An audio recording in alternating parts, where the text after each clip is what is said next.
श्रीजुक्त विजय जेना परिवेशविद और वृक्ष प्रेमी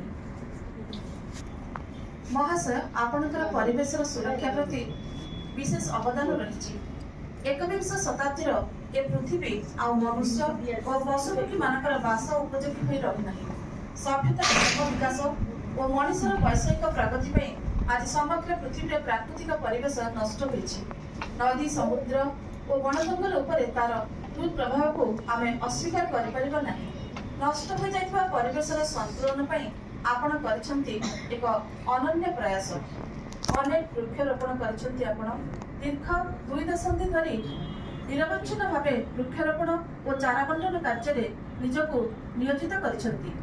आम परिवेश को सबुज सुंदर करने पई आपण जो प्रयास जारी रखिसंती ताहा निश्चय प्रशंसनीय। जो कार्य दिने आपण एकाकी आरंभ करथिले से कार्य रे आज अनेक साहाय्यर हाथ बढ़ाइछंती। आपण यथार्थरे ट्री मैन।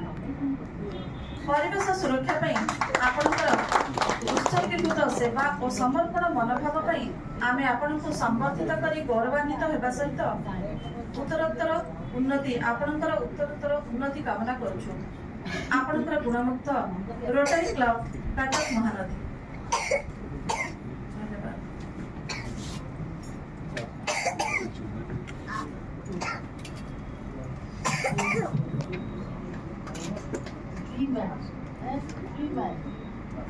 ट्री अपना आगे देख